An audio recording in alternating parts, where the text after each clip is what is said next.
Merci d'être avec nous sur les antennes de la télévision Burkina Info et bienvenue au cœur du référentiel des capacités africaines pour l'Afrique. Et vous l'avez compris, c'est le Forum Afrique Capacité édition 2018. Nous sommes à Bobo-Dioulasso dans la deuxième ville du Burkina pour mener un débat utile, un débat qui porte sur un thème majeur, la question de la réconciliation. Et puis, vous savez très bien que dans la plupart des États africains, la même difficulté revient de façon récurrente. Avec nous sur ce plateau, 4 experts, 4 personnes ressources qui vont donner leur appréciation de la question, qui vont également donner leur vision de la réconciliation avec notamment des horizons, on le dirait, un peu diversifiés. Luc Marius Ibriga est panéliste, il est avec nous aujourd'hui. Il est également le président de l'autorité supérieure de contrôle d'État et de lutte contre la corruption au Burkina Faso. Monsieur Ibriga, bonsoir à vous. Bonsoir. À vos côtés, nous avons monsieur Kevin Adomayekpo. Il est de la Côte d'Ivoire. Il travaille pour le compte de NDI Côte d'Ivoire. Bonjour à vous. Bonjour. Monsieur Saïdou Abdul Karim est également avec nous. Il a été rapporteur de plusieurs rencontres liées à la question de la réconciliation au Burkina et un peu partout sur le continent. Il est avec nous également, monsieur Saïdou. Bonjour à vous. Bonjour. Et notre quatrième invité est monsieur Sidibé Nicolas. Il est du Mali. Le Mali qui s'apprête à organiser dans les jours à venir une élection présidentielle. Y a-t-il eu réconciliation avant cette échéance importante? Eh bien, on en parlera avec lui. Avec lui, bien sûr, monsieur Sidibé, bienvenue, bonsoir à vous. Bonsoir. Merci à tous et à toutes d'avoir accepté notre invitation dans le cadre de ce forum organisé par l'ONG Diaconia au Burkina Faso et à Bobo-Dioulasso particulièrement. Luc Marius Ibriga, pour commencer, pourquoi ça bloque la question de la réconciliation dans la plupart des pays, notamment pour le contexte du Burkina Faso aujourd'hui? Je pense que la question de la réconciliation nationale bloque par rapport à la perception du pouvoir. La conception du pouvoir, tel que nous l'avons hérité de la colonisation, fait en sorte que ce sont des pouvoirs omnipotents et qui ne perçoivent pas la possibilité de s'amender. Et donc, ce type de gouvernance ne prévoit pas un fonctionnement démocratique avec l'alternance comme une donnée fondamentale. Or, si... Vous voulez dire là que c'est une question de volonté politique? Oui, parce que s'il n'y a pas, l'alternance n'est pas inscrite dans la gestion du pouvoir, la question de la réconciliation nationale ne peut pas se faire. Parce que quand elle est évoquée de manière opportuniste. Et on instrumentalise la réconciliation nationale pour conserver le pouvoir.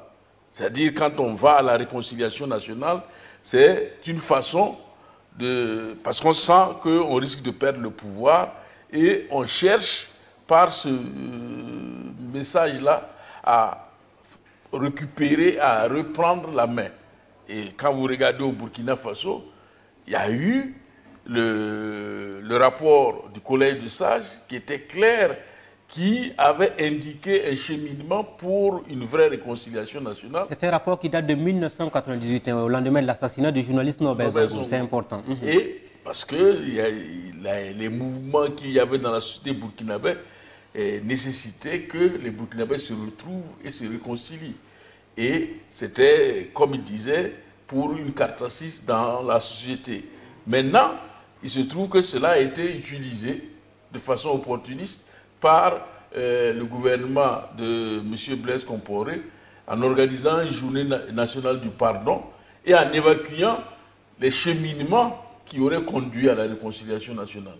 Donc, c'est cette utilisation opportuniste de la réconciliation nationale qui fait que, en face, ceux qui sont invités à la réconciliation nationale n'ont pas foi à la sincérité de ceux qui leur proposent cette réconciliation. Voilà qui est suffisamment clair. Et si on fait une escale du côté du Mali avec M. Sidibé, est-ce que vous pensez que c'est effectivement la question de la volonté politique telle qu'abordée tout à l'heure qui bloque la réconciliation dans votre pays alors que le pays s'apprête à organiser une élection présidentielle? Ok, au cas du Mali, il faut avouer qu'il y a au moins une volonté politique qui s'est affichée. Mais le contexte malien, notre conflit était un conflit multidimensionnel, complexe avec beaucoup d'enjeux, des enjeux économiques, politiques, religieux. Et ces enjeux font aujourd'hui en sorte qu'au Mali, la réconciliation peine à trouver un chemin clair. Vous voulez dire que la fracture sociale au Mali était telle qu'il fallait impérativement toucher à tous les domaines d'intervention? Effectivement, il fallait toucher à tous les domaines d'intervention, puisqu'on a commencé par des groupes indépendantiste depuis longtemps, depuis bien avant les indépendances, et qui a continué depuis 1962 jusqu'à une date récente. Ces groupes-là ont été à un moment donné renforcés par des djihadistes qui sont venus occuper une grande partie des régions nord du pays. Et cela a contribué à un renversement du pouvoir par un coup d'État et qui est venu aussi tout mélanger. Et actuellement, nous assistons aussi à des conflits intercommunautaires et qu'il y a une allure de conflit ethnique entre les Dogona et puis les Peuls. L'accord d'Alger qui a été signé en juin 2015, cet accord a posé des jalons clairs pour aller vers la réconciliation nationale à travers le renforcement du processus de décentralisation et la régionalisation au niveau des régions. Alors, sans réconciliation véritable, peut-on véritablement aller à une élection? Oui, les élections, ça se pose comme un impératif. Et le gouvernement a mis beaucoup d'efforts et le gouvernement tient à ce que les élections se passent le 29 juillet. C'est une recommandation politique. Tout le monde tient à cela aujourd'hui pour apaiser les choses.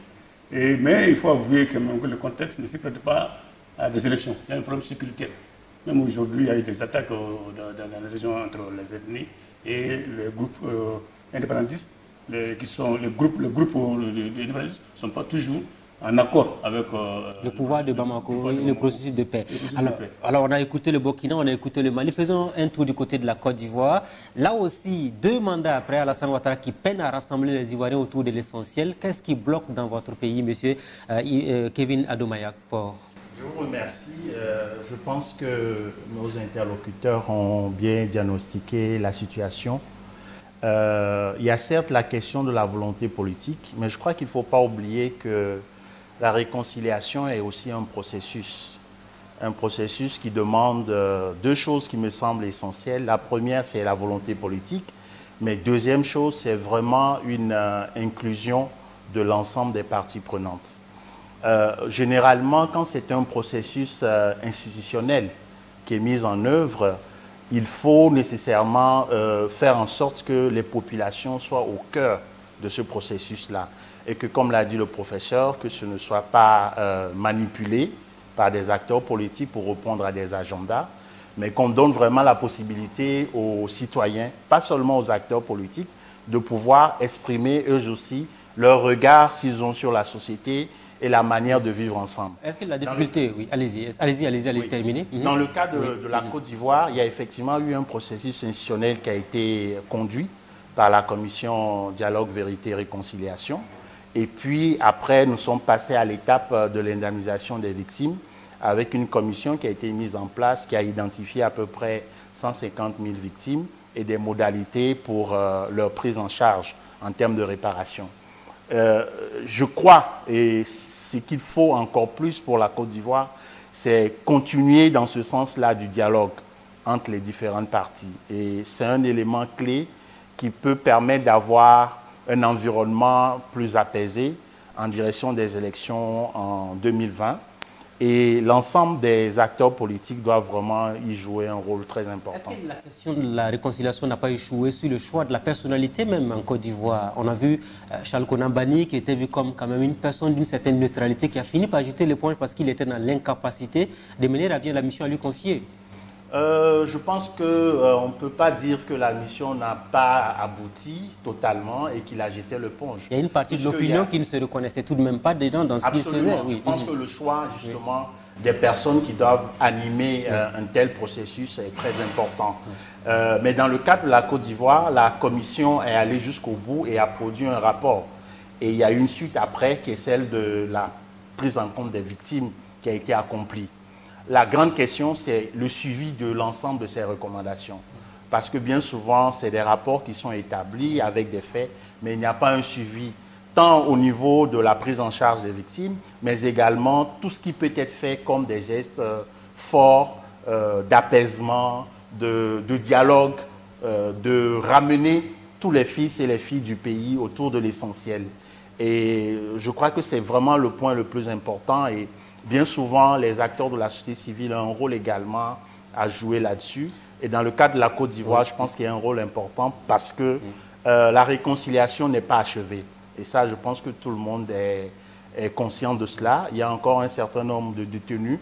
La justice n'a pas complètement fait son travail pour que tous les acteurs de tous les camps soient jugés et que l'on sache exactement qu'est-ce qui s'est passé depuis les années 2000 jusqu'à la crise post-électorale de 2011. Alors, la Côte d'Ivoire, le Burkina, le Mali, Saïdou Abdoul Karim, vous qui avez eu à discuter à plusieurs reprises dans beaucoup de forums, il faut le dire ainsi, sur la question de la réconciliation, est-ce que vous sentez que finalement, dans tous les pays, c'est la volonté politique qui n'y est pas? Parce que M. Ibriga dit qu'il y a la volonté, lui il me dit qu'il y en a au Mali, la Côte d'Ivoire c'est la même chose, mais pourquoi finalement on ne parvient pas à cette réconciliation utile pour les nations? Oui, je suis d'avis que la variable politique est vraiment essentielle. Elle est essentielle. Le paradoxe, c'est que la réconciliation, c'est un processus qui doit conduire, disons, à une sorte de pacification de la société, aller vers la cohésion. Mais en même temps, c'est un processus qui est en lui-même conflictuel. Parce que vous avez, quand on fait un regard de façon stratégique, on voit que les acteurs politiques n'ont pas les mêmes intérêts. Les différents schémas de justice transitionnelle ne donnent pas les mêmes avantages aux uns et aux autres. Et j'ai l'impression que les acteurs se positionnent par rapport à ce qu'on peut gagner ou ce qu'on peut perdre lorsqu'on adopte tel ou tel mécanisme. Et c'est donc cette incapacité, je dirais, de l'élite politique à transcender ces questions, ces clivages partisans qui entraînent l'impasse qu'on observe, hein, que ce soit au Mali, en Côte d'Ivoire, actuellement au Burkina Faso. Est-ce que c'est parce que ces pays n'ont pas été confrontés à la dure réalité de la vie, comme le Rwanda ou encore, on ne le souhaite pas, ou encore l'Afrique du Sud avec l'apartheid? Non, il y a eu quand même des exemples concluants. Si vous prenez la question de Touareg au Niger, elle a été gérée de façon beaucoup plus efficace, par exemple, qu'au Mali. Et une des variables qui explique le succès relatif du Niger sur la question, c'est le rôle du système partisan. Les partis politiques ont travaillé à mettre en place une sorte un mécanisme de socialisation qui fait que, tandis qu'au Mali, vous avez les anciens chefs de guerre qui restent dans l'armée, au Niger, ils se sont retrouvés dans les partis politiques. Et ça a contribué à les intégrer davantage dans le système. C'est pour ça également que le Niger n'a pas été ébranlé par la chute du régime de Kadhafi, contrairement au Mali. Donc il y a un ensemble de leçons qu'on peut tirer des différentes expériences. Or, l'un des problèmes que nous avons en Afrique, c'est qu'on ne tire pas suffisamment de leçons de ce qui nous arrive. Prenez le cas du Burkina Faso. Le professeur Ibriga a rappelé l'expérience du Collège des Sages, mais quelles sont les leçons qu'on en a tirées? On n'a pas véritablement tiré les leçons. Et même les expériences récentes, le rapport de la Commission de la réconciliation nationale des réformes, qui a été produit en 2000... Ce document aurait dû servir peut-être de référent pour beaucoup d'observateurs. Il y a une feuille de route. Oui. Or, quand vous regardez l'implémentation de cette feuille de route-là, elle s'est faite selon certains intérêts. Oui. Pas seulement des intérêts politiques, hein, mais aussi des intérêts de certains individus. Parce qu'il y avait certains qui voulaient se positionner pour conserver certains privilèges. Et du coup, la Commission a déposé son rapport, mais il n'y a pas eu une discussion plan national pour étudier ce rapport et puis s'accorder sur une feuille de route. Et c'est ce qui explique l'impasse dans laquelle nous sommes actuellement. On ne sait pas quelle est la feuille de route de la réconciliation. Nous avons une offre qui vient par exemple de la CODER, mais en face, on a un discours qui tend à dire que on va procéder par vérité, justice et réconciliation, mais dans les faits, on constate qu'il y a un écart entre ce qui est dit dans le discours et ce qu'on fait dans la pratique. Alors, quand on écoute attentivement, on a l'impression que finalement, ce sont les acteurs politiques eux-mêmes qui représentent les problèmes liés à la réconciliation dans les différents pays du Marius Ibriga. Oui, parce que c'est pour cela que je vous disais que la manière dont on perçoit le pouvoir et sa gestion influe beaucoup sur la possibilité ou non d'aller vers une réconciliation. Mais on se demande aussi quel est le moyen de pression le plus utile en fait pour dompter ces politiciens, pour qu'ils aillent au-delà de leurs intérêts personnels pour voir l'intérêt supérieur des nations. En ce moment, ça suppose qu'il y ait une société civile forte qui puisse, par ce mouvement de pression, faire en sorte que cette réconciliation soit véritablement un élément à mettre à l'agenda politique. Or, il se trouve que dans la plupart de nos pays, la société civile n'a pas cette force de pression pour des questions de ce genre. Par exemple, si on prend le rapport du Collège des Sages, la société civile ne s'est pas appropriée de cela pour en faire un cheval de bataille. Quand on prend le rapport de la Commission de réconciliation nationale des réformes, on parlait tout à l'heure. Depuis, parce que la société civile a été très importante dans cette commission, elle a travaillé, mais une fois que la commission a déposé son rapport, personne, le comité de suivi qui avait été prévu n'a pas travaillé. Et aujourd'hui, très peu d'organisations de la société civile se réclament de ce rapport et le font connaître. Peut-être là où on peut nuancer ce que vous dites, c'est que c'est la société civile. On l'a dit à plusieurs reprises, peut-être qu'au Mali ou en Côte d'Ivoire, les cas sont différents. Mais la société civile a joué un rôle cardinal dans la chute de Blaise Compaoré en 2014 quand même. Elle aurait pu rester dans une dynamique. Oui. Civile, parce que vous avez deux types de sociétés civiles de façon globale. Vous avez une société civile politisée, des organisations qui sont créées par des acteurs politiques. Et bien sûr, ces différentes organisations-là, après l'insurrection, s'inscrivent dans une logique de légitimation du pouvoir en place. Peut-être que ces OSC ont été sécrétées par des formations politiques aussi, ça, il ne faut pas le nier non plus. Absolument, c'est ce que je suis en train de dire. Mais par exemple, c'est au niveau de la société civile vraiment classique, qui est sur le terrain je dirais, du plaidoyer pour la démocratie, pour la bonne gouvernance. Et c'est à ce niveau qu'on observe paradoxalement un déficit d'appropriation de ce rapport. Parce qu'il faut faire en sorte que les populations connaissent le contenu de ce rapport. Voyez, on parle de réconciliation, mais qui peut vous dire aujourd'hui quelles sont les conclusions du rapport qui a été déposé les gens. Est-ce que c'est le même cas au Mali? C'est le même cas au Mali, je suis le professeur de la société civile. Il faut dire que le cas Mali n'est pas tellement forte pour influencer le débat. Et quand on a déposé l'accord d'Alger, la société civile a été représentée, mais pas avec une certaine... L'argumentaire que la société a développé n'a pas été pris en compte. On voyait le débat était entre les politiciens, les partis de l'opposition et ceux de la majorité. Et le contenu de l'accord de paix au niveau du Mali, c'est après la signature qu'il y a eu des campagnes de sensibilisation, d'information pour expliquer ce qu'il y a dedans. On aurait tout gagné du temps à la société civile, depuis le début du processus-là, l'impliquer pour qu'elle participe au débat et qu'elle s'approprie pour influencer le processus. Et que ça se passe mal la chose entre les politiques. L'opposition a beaucoup critiqué, la majorité a défendu. Donc je pense qu'il est vraiment important qu'on ait la société civile, qu'elle joue un rôle pour aller vers la réconciliation. Aussi un élément important, ça c'est au niveau de la justice. Au cas Mali, par exemple, le problème de la réconciliation, tout à l'heure, il y a la question d'impunité. La question d'impunité, parce que quand on va les intégrer, les gens qui ont commis des actions, on a vu le cas Mali, certains sont devenus ministres. Et ça ne fait que ça a heurté la société du peuple malien. Ils ont commis des actes, ils ont été vus en train des actes, mais après, la volonté politique a primé sur le règlement réel en termes de justice. Ce qui a créé des frustrations et des tendances de vengeance perpétuelles là, qui ne font pas avancer les choses. D'accord. Alors, est-ce que la Côte d'Ivoire, parce que rarement on entend parler d'une société civile forte en Côte d'Ivoire. Ah oui, la société civile... Est-ce qu'elle existe même? Beaucoup se poseraient la question en Côte d'Ivoire. Elle existe, on ne peut pas dire qu'elle n'existe pas. Mais évidemment, quand vous avez un régime politique très fort où c'est seulement le côté partisan qui est mis en avant, qui prend. Alors, ce serait bien qu'on éclaircisse aux téléspectateurs qui nous regardent. C'est quoi un régime fort? Parce que c'est très dangereux, oui. Voilà, il n'y a pas de télévision privée en Côte d'Ivoire. Voilà, donc, quand vous parlez de régime fort, on a l'impression d'être dans une dynamique où ce n'est pas véritablement une démocratie comme on l'a en France. Non, encore une fois, la question de la démocratie, c'est un processus. On a une constitution qui permet à tous les acteurs de pouvoir évoluer. Mais les rapports de force ne sont pas forcément les mêmes. Et aujourd'hui, tout le travail qu'apporte la communauté internationale, les partenaires au développement, c'est justement de renforcer la société civile pour qu'elle puisse prendre en compte un certain nombre de préoccupations des citoyens, les verser dans le débat public et interagir avec les politiques pour que les décisions soient prises. Donc, dans le cas de la Côte d'Ivoire, effectivement, arrivé un moment après avec la crise post-électorale, il est arrivé que la société civile se prononce en faveur. On a trouvé une société civile très partisane.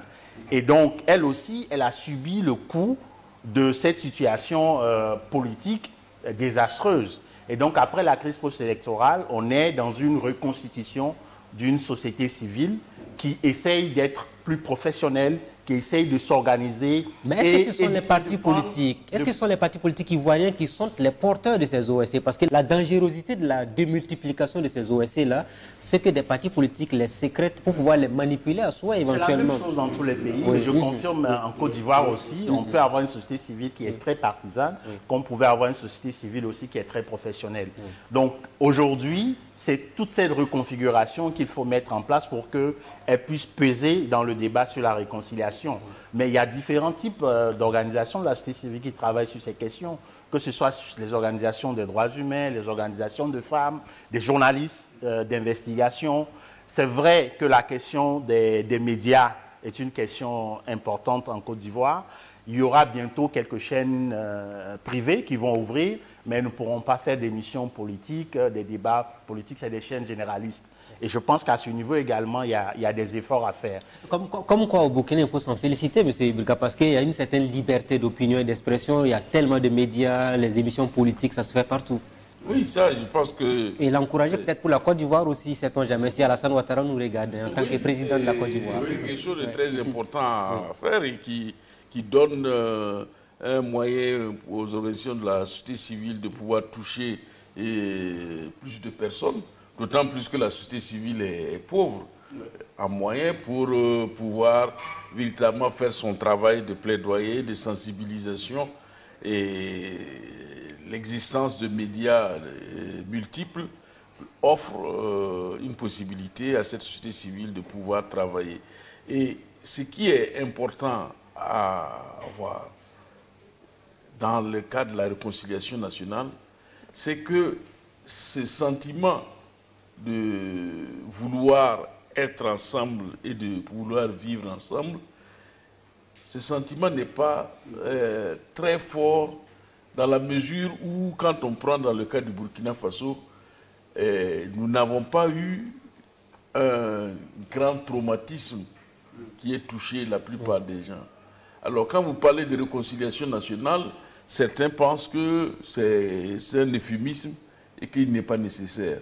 Or, les germes de la division, quand les germes sont là et qu'on ne s'y attaque pas très tôt, mais ça va aller en s'approfondissant.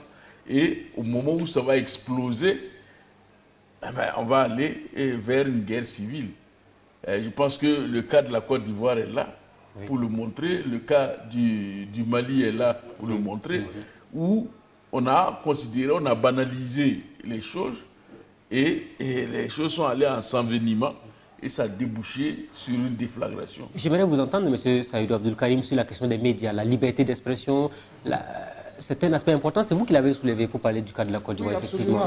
On le voit au Burkina, mais il faut rappeler aussi que ça a été vraiment une grande conquête. C'est de façon progressive que... Et puis Norbert Zongo, absolument, le sacrifice de Norbert Zongo, le travail qui a été fait par les médias, par la société civile de façon générale.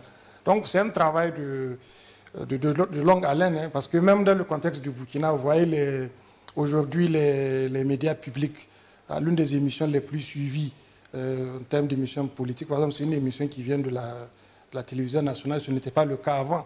Et vous avez vu que pendant l'insurrection populaire, les médias publics étaient la cible des insurgés. Donc même aujourd'hui, dans une situation où on estime que le Burkina en avance par rapport à d'autres pays tels que la Côte d'Ivoire, il faut maintenir la veille.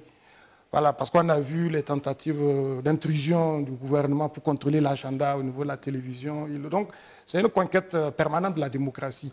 Mais c'est un élément extrêmement important parce que c'est un espace public qui permet justement aux citoyens de s'exprimer. Ça fait que, voilà, moi j'étais en Côte d'Ivoire la semaine passée, je vois, vous avez même des gens qui disent qu'ils ne regardent plus la télévision chez eux. Parce que la télévision, c'est, voilà, le voyage du président Alassane Ouattara, c'est Dominique Ouattara, etc. Un peu comme ce qu'on avait à un certain moment au Burkina Faso.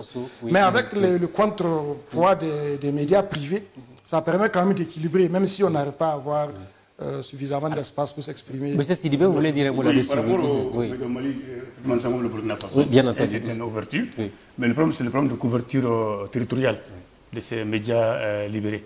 Aujourd'hui, le débat, c'est ça au Mali par rapport à l'ORTM, qui a une couverture nationale et qui est suivie par le citoyen lambda jusqu'au niveau des villages.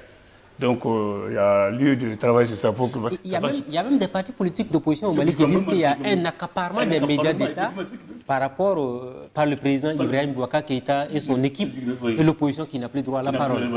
Parce que l'ORTM couvre l'ensemble du pays.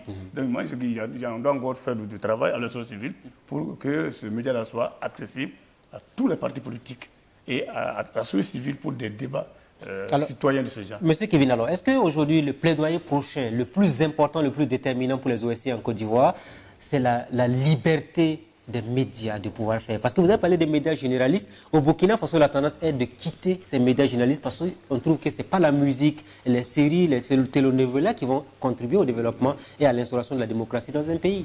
Absolument. Je pense qu'on peut avoir un jugement sur cette question de la liberté des médias. Mais il ne faut pas oublier aussi le passé très récent de la Côte d'Ivoire. Est-ce que les médias ivoiriens ne sont pas victimes de ne sont pas les premiers responsables de cette situation? Parce qu'il y avait une presse partisane pendant la crise post-électorale. Elle n'a pas cessé. Elle n'a pas 2010, 2000.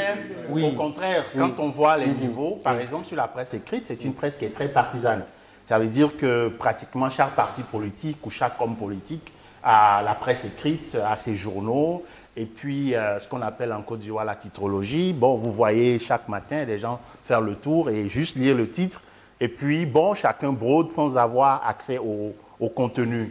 Cette presse partisane-là a exacerbé effectivement les tensions. Donc, moi, je pense aussi qu'il y a une responsabilité des journalistes, des directeurs de publication, de tous ceux qui travaillent dans les médias pour faire en sorte qu'on ne développe pas seulement une presse d'opinion, mais que ce soit une presse qui éduque, une presse d'investigation.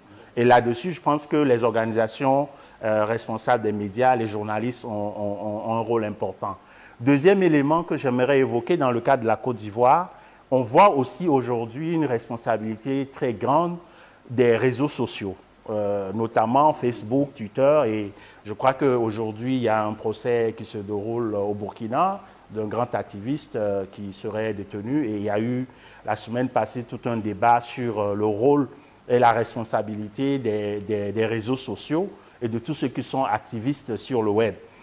En Côte d'Ivoire, par exemple, il y a un souci actuellement sur les crimes rituels. Beaucoup d'enfants qui ont été disparus, qui sont disparus, enlevés, tués.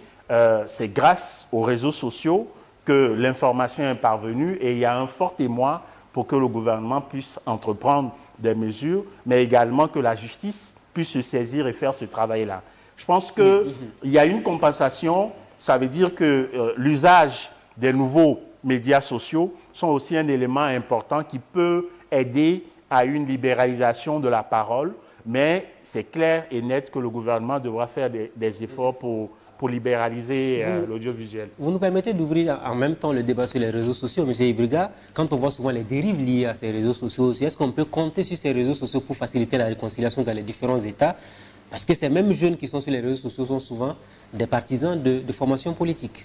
Oui, mais les réseaux sociaux, pour ma part, je trouve cela très dangereux pour la réconciliation nationale. Dangereux. Très dangereux parce que les réseaux sociaux, ce sont des lieux d'expression dans l'anonymat.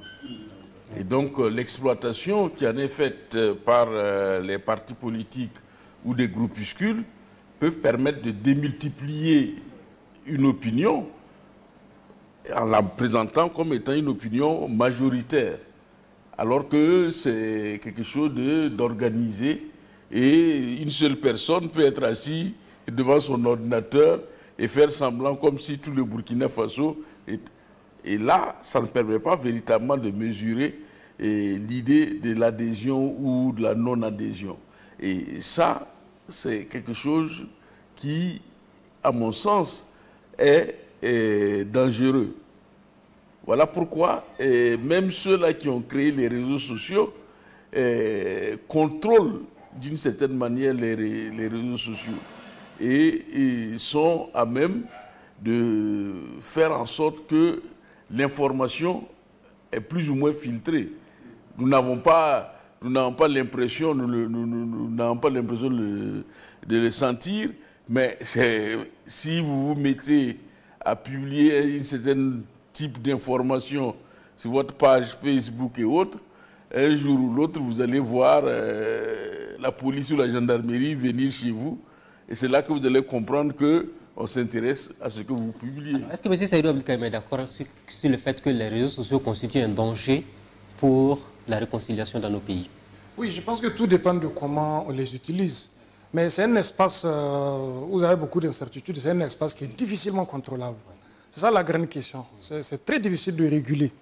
Très difficile de réguler et donc du coup c'est devenu un fourre-tout. Il y a du tout. Et je pense qu'une des mesures peut-être qu'on peut envisager pour un peu limiter les dégâts, c'est que, bon, quand même que les personnes les plus avisées puissent aussi s'y investir, parce qu'il y a beaucoup de gens qui disent, bon, les réseaux sociaux, c'est pas mon affaire, c'est une affaire de jeunes.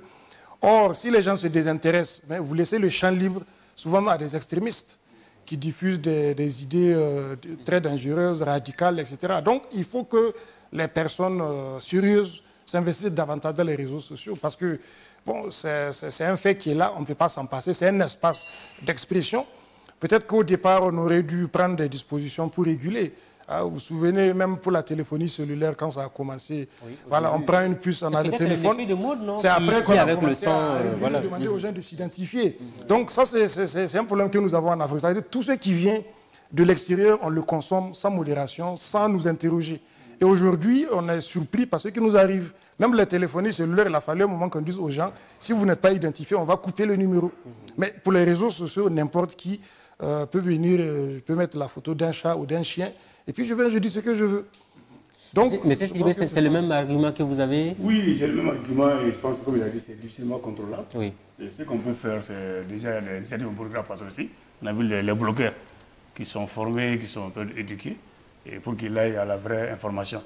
Mais moi, quand je regarde Facebook, souvent, c'est des informations qui circulent. Mais après, il faut vraiment prendre du temps, les analyser, faire des recoupements. Et bien ça, c'est vous. Il y en a qui... Oui, s'agréguer si c'est exact et si ce n'est pas exact. Oui. Et comme le professeur a dit, il peut amener beaucoup d'informations, induire les gens dans l'erreur. Vous faites des choses qui ne sont pas tout à fait vérifiables. Donc c'est un canal qu'il faille vraiment bien cerner, recadrer, et former ou éduquer la jeunesse qui l'utilise beaucoup. Je vois que monsieur... Oui, avant que vous ne parliez... En fait, ce que j'observe, c'est que les réseaux sociaux, quand je prends en tout cas le contexte du Burkina, sont beaucoup plus un espace de polémique. Parce que la question de la réconciliation, je ne suis même pas sûr qu'on en parle. Non, la réconciliation, c'est un sujet, la justice transitionnelle, c'est un sujet très sérieux. Et quand vous regardez la façon dont se mènent les débats, il n'y a même pas la sérénité nécessaire. C'est pour ça que beaucoup de gens aussi répugnent à aller sur les réseaux sociaux. Parce que tu peux faire une publication, puis quelqu'un réagit avec des propos insultants, discourtois. Et ça qui fait que... Donc les sujets sérieux, c'est très difficile de les traiter sur les réseaux sociaux. Nous parlons là d'un sujet très sérieux, c'est la réconciliation nationale. Oui, monsieur Adebayakpo. Je pense qu'il ne faut pas avoir peur des réseaux sociaux, il faut évoluer avec son temps. Je pense qu'aujourd'hui, toutes les institutions, tous les hommes publics, j'invite même, je suppose que le professeur a un compte Facebook, s'il n'en a pas, on en a besoin. Parce que justement... Ah oui, peut-être, oui. Mais voilà. Il ne faut pas du tout avoir peur des réseaux sociaux. Au contraire, il faut y être et essayer de porter, si je peux dire, la bonne nouvelle. Énormément de jeunes y sont. Énormément de jeunes. Et je crois que la plupart aujourd'hui, même les adultes, personne ne passe une journée sans voir son compte Facebook ou son compte Twitter ou quoi que ce soit pour s'informer de ce qui se passe. La question, c'est quelle gouvernance on a de l'usage de ces réseaux sociaux. Et même ceux qui ont conçu ces réseaux sociaux sont aujourd'hui redevables puisqu'on a vu le responsable de Facebook être interpellé par différents parlements, que ce soit aux États-Unis ou à l'Union européenne. Donc je pense qu'il faut y être. Deuxièmement, il faut porter les bons messages. Il n'y a pas de thématique qui soit taboue parce que les gens ont besoin d'être informés, ils y sont, on a besoin d'être présents. Troisième élément, je pense, qui est très important, évidemment, il faut une éducation. Parce que c'est un usage nouveau. On n'a pas tous la même sensibilité, la même manière de l'utiliser. Et cela peut se faire en formant des gens, en dédiant des spécialistes sur ces questions. Et je sais que dans les pays occidentaux, il y a tout un cursus de formation, de gouvernance, de régulation sur ces questions. Donc, évidemment, il y a l'euphorie du démarrage de l'usage, mais je pense qu'au fur et à mesure, les gens vont être plus responsables et se rendre compte qu'on ne peut pas mettre n'importe quel type de photo là-dessus, on ne peut pas insulter une autorité ou bien insulter des gens. Donc, je pense que c'est des règles qui progressivement vont se mettre en place et les gens vont pouvoir l'intégrer. Et ça prendra du temps, mais c'est un outil, je pense, d'information et d'aide aussi à la décision. Nous avons vu récemment des commissions électorales, par exemple, qui ont publié des résultats sur les réseaux sociaux parce que tout le monde y est. Peu de gens, moins de gens commencent à écouter peut-être les radios ou à suivre la télé parce que l'offre qu'il y a ne leur convient pas, ou bien les gens ont un usage multiple. Tout en écoutant la radio, ils sont sur les réseaux sociaux, ou bien tout en regardant la télé, ils vérifient ce qu'on leur dit sur les médias sociaux. Donc il faut qu'on ait une approche un peu plus inclusive. Je suis d'accord avec vous du moment où vous avez un président américain, Donald Trump, qui ne gouverne que par Twitter, par exemple. Vous voyez, on vous dit que c'est l'homme le plus puissant au monde. Donc les réseaux sociaux, quoi qu'on dise, peuvent contribuer à ce qui est véritablement la réconciliation dans les différents États. Je veux qu'on ouvre un volet suffisamment important, la question de la justice. Alors, au Burkina Faso, on a l'impression qu'on ne veut pas solder les comptes avant d'aller à la réconciliation, M. Ibirga. Non, je pense que la question de solder les comptes pose un problème avec le type de justice que nous avons. Et qui fait que les uns et les autres ne font pas confiance à la justice. Quand vous regardez ceux qui gouvernaient hier, ils considèrent que la justice d'aujourd'hui est à la solde. Alors ceux qui étaient de l'opposition et qui sont maintenant et qui gouvernent aujourd'hui vont considérer que hier la justice était à la solde. Donc il y a une mutation qui est en train de se faire et c'est ça qui est dangereux pour notre justice, c'est le fait que la justice n'a pas été habituée à s'assumer. Et aujourd'hui, sur le plan du cadre normatif et des garanties normatives, elle s'est retrouvée avec beaucoup de pouvoir et beaucoup d'indépendance. Comment gérer cette indépendance-là? C'est cette transmutation qui, aujourd'hui, donne l'image d'une justice qui ne sait pas où est-ce qu'elle va, avec des risques que certains profitent de l'occasion pour dire il faut la reprendre en main. Il faut quelqu'un pour imprimer. Et on entend ici et là, des gens dire, bon, vous avez éjecté le ministre de la Justice, vous avez éjecté le président du Faso du CSM, et voilà ce que vous faites, vous donnez un spectacle. Non, c'est une mutation, et cette mutation, il faut donner du temps à la justice. Voilà pourquoi certaines questions qui supposent de réconciliation nationale ne peuvent pas être traitées au niveau de la justice. Elles supposent qu'il y ait de la pondération et que l'on aille vers l'équité, on aille vers l'équité plutôt que la justice telle que nous l'avons. C'est-à-dire la justice doit dire un tel a raison, un tel a tort. Or, quand vous êtes dans ce schéma-là, un tel a raison, un tel a tort, vous ne pouvez pas construire la réconciliation nationale. Donc ça suppose qu'on aille vers plus d'équité et qu'on ait une justice harmoniciste. Et quand je regarde la justice transitionnelle dont on parle, je me retrouve avec la justice traditionnelle de nos pays. Quand je dis traditionnelle, ce n'est pas classique. La justice telle que cela se pratiquait dans nos sociétés, une justice harmoniciste qui sait que les deux personnes sont appelées à vivre ensemble et que la justice doit leur permettre de continuer à vivre ensemble. Et quand vous regardez dans nos familles et autres, les parents appliquent une justice harmoniciste. Même si le petit frère a raison, on ne dira pas qu'il a raison totalement. On dira tu as raison, mais c'est sûrement toi qui as dû provoquer. Parce qu'il sait que le grand frère et le petit frère devront vivre ensemble. Parce que si on dit au petit frère tu as raison totalement, qu'est-ce qu'il fait? Il va faire des grimaces ou bien se moquer du grand frère et le conflit va renaître. Et donc c'est ça que nous devons travailler et ne pas abandonner les possibilités, le potentiel important que nos traditions ont pour nous permettre véritablement d'améliorer le vivre ensemble. Alors, vous avez fait cas notamment de quelqu'un qui est nommé aujourd'hui à un poste important de responsabilité, ce qui crée des frustrations. Là, ça peut être une insuffisance de la justice malienne parce qu'une personne qui est condamnée ne doit pas prétendre à des postes importants. Ça peut jouer sur la réconciliation dans un pays. Non, la personne n'était pas condamnée, mais la personne a commis des exactions. Ça veut dire qu'elle est censée être condamnée. Elle est censée être poursuivie, condamnée. Tel n'a pas été le cas. Mais aujourd'hui, avec la société civile malienne, nous sommes en train de nous organiser à faire valoir la justice dans ce processus de réconciliation. Il faut mettre fin à l'impunité. Oui, il y a des appréhensions par rapport à la justice dans tous les États en Afrique ici. Mais le cas Mali est en train de mener une campagne pour faire en sorte que ceux qui ont commis des agressions, ceux qui ont commis des actes de violation des droits de l'homme, qu'on arrive à les identifier et à les remettre à la justice. Et au niveau du Diakoné, on a des projets déjà avec Wildaf au Daspe, au Nord Mali, en train d'organiser les femmes qui ont été violées, qui ont été battues, qui ont été répudiées pendant l'invasion des djihadistes. Comment on peut aider ces femmes-là d'abord à accepter d'abord de se dévoiler? Puisque pour certains, c'est un stigma. C'est quand même un élément important pour la réconciliation, l'apaisement des cœurs. Et faire en sorte que ceux qui ont commis, que ces gens-là aussi arrivent à répondre à l'être là. On est prêt pour le pardon. Pour des cas, on peut aller vers le pardon. Mais il y a des exactions, des violations des droits de l'homme qui ont été faites.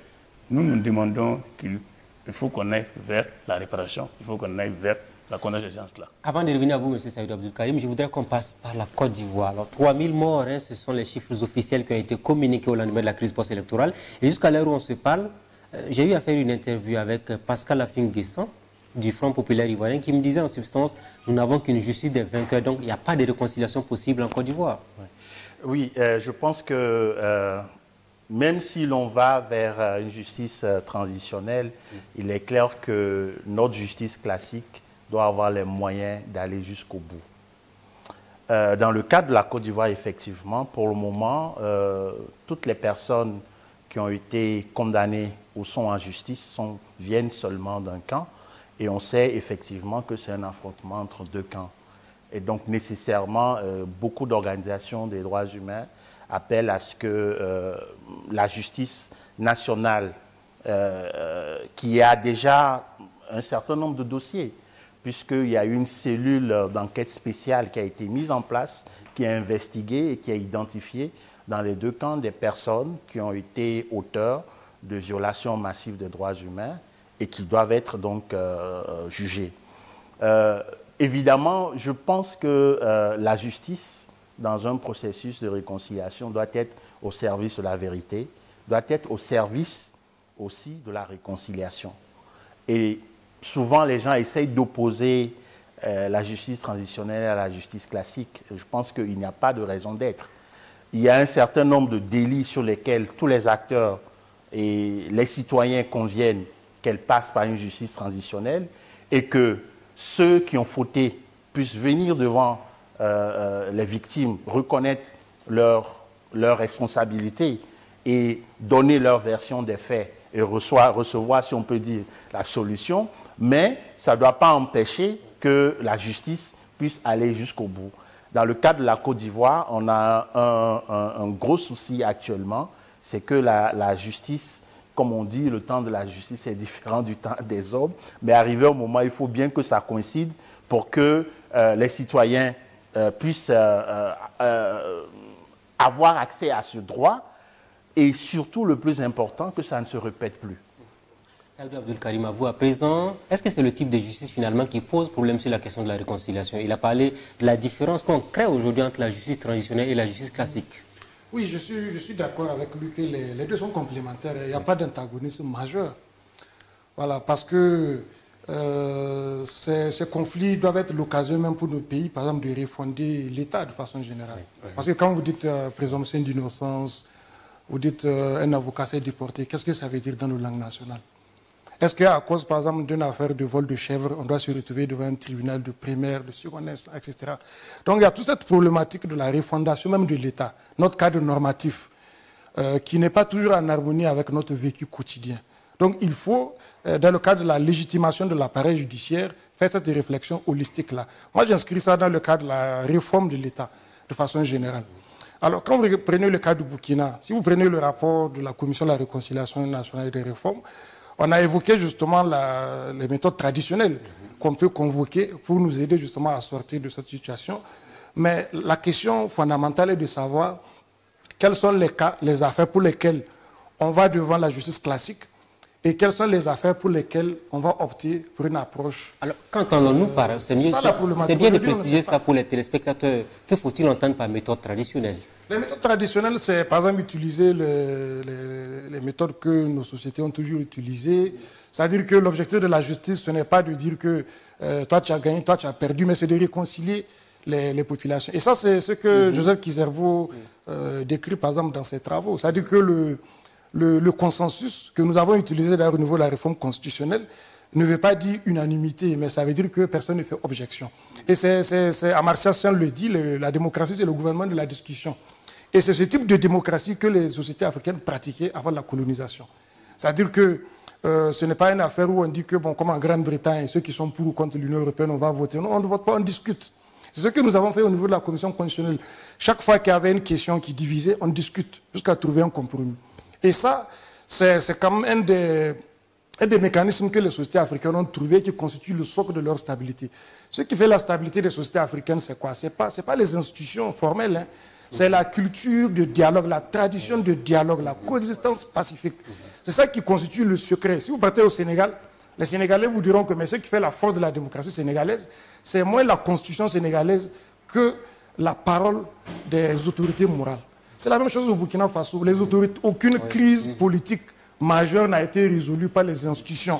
Médiateurs du Faso, conseil constitutionnel, non. C'est la société. Mais au Mali, on vous dira que ce sont les leaders religieux qui ont le pouvoir de... Voilà. Oui, les leaders religieux contribuent beaucoup à ce processus de réconciliation. Ils sont consultés, leur avis compte beaucoup, parce qu'ils sont bien écoutés par la population. Et les gens, à cause de leur foi, aussi acceptent d'aller vers ce pardon-là. Voilà, la foi. Est-ce que la Côte d'Ivoire, c'est le même cas? Parce qu'on a vu qu'il y a beaucoup de chefs aussi en Côte d'Ivoire, mais eux aussi, ils arrivent à jouer un rôle déterminant dans la question de la réconciliation chez vous? Oui, elles ont un rôle très important. Et je pense que la dernière constitution votée en octobre et promulguée en novembre 2016 a même institué la chefferie traditionnelle. Donc aujourd'hui, les chefs sur l'ensemble du territoire sont organisés et donc il y a un bureau de la chefferie traditionnelle. Donc c'est une institution qui est censée justement, au-delà du rôle classique qu'on a de représentant de l'État, mais aussi de pouvoir intervenir sur toutes les affaires familiales, les délits qu'il y a au niveau village, au niveau communautaire, pour essayer d'intervenir, pour régler ces questions avant que cela ne débouche sur une intervention des autorités ou une intervention judiciaire. Dans le cas de la réconciliation, elles ont également elles jouent aussi un rôle très très important.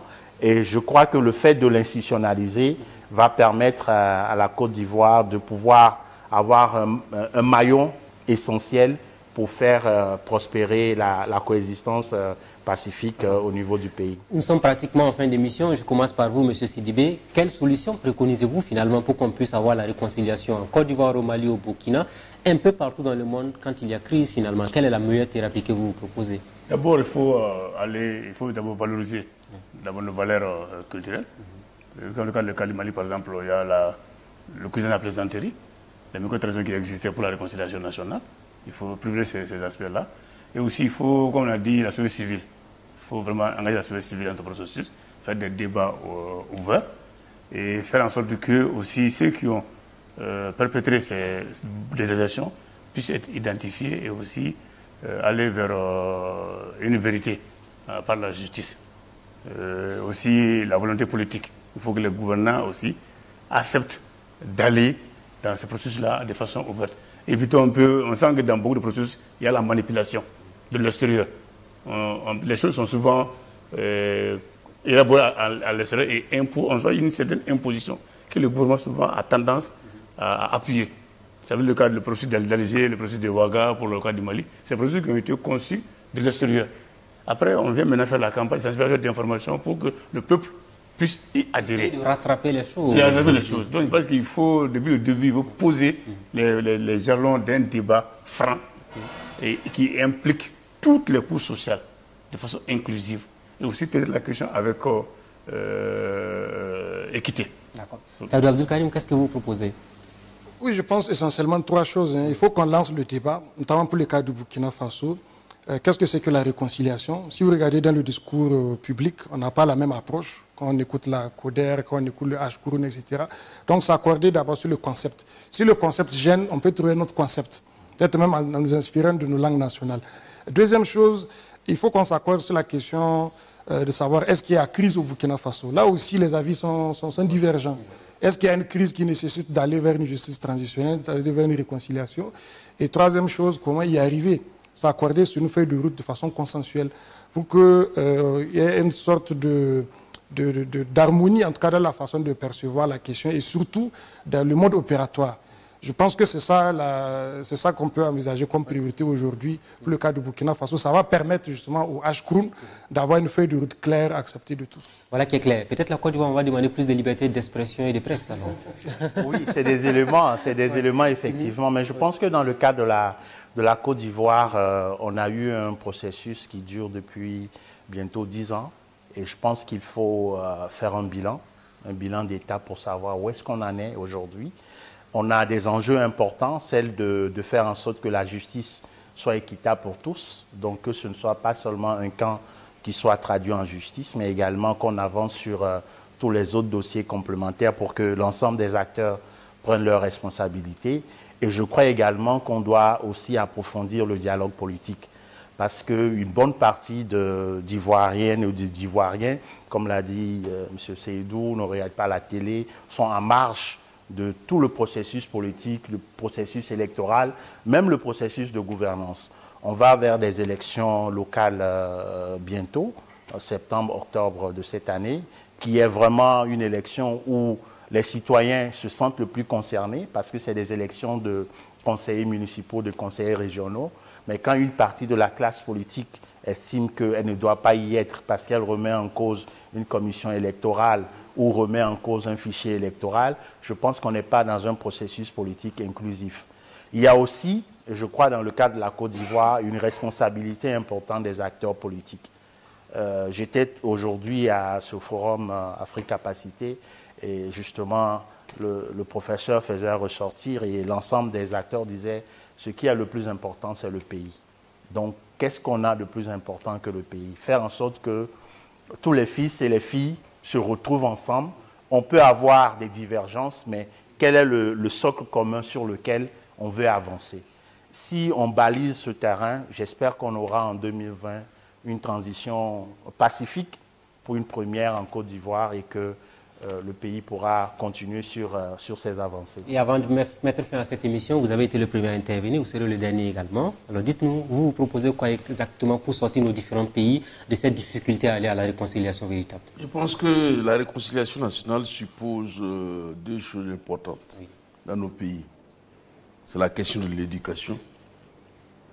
Pour sortir le plus de personnes de l'ignorance, parce que les questions de troubles et autres viennent du fait que les populations sont manipulées et manipulées par les politiciens, alors que le vivre ensemble suppose qu'il y ait une claire conscience de ce que l'on veut et de ce qu'on veut faire.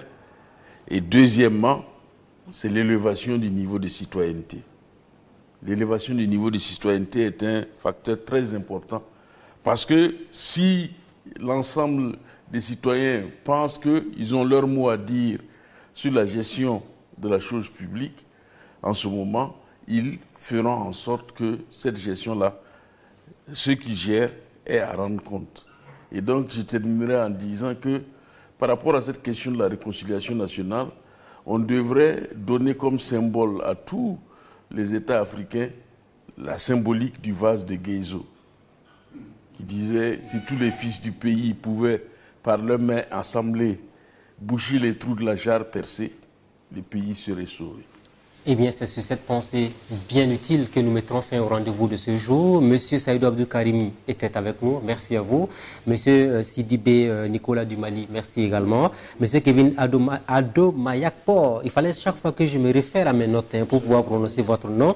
En tout cas, merci à vous pour votre disponibilité. Et puis Luc Marius Ibriga, contrôleur général d'État, président de l'autorité supérieure de contrôle d'État et de lutte contre la corruption, merci à vous également. Aux téléspectateurs de Burkina Info, merci à tous et à chacun de nous avoir suivis. C'était le Forum Afrique Capacité depuis Bobo Dioulasso. J'espère que vous avez pris bonne note des différentes propositions qui ont été faites au cours de cet échange. Et très bonne suite de programme à tous et à toutes. Et vive une Afrique de paix, unie et de développement. À très vite sur nos antennes. Bonsoir chez vous.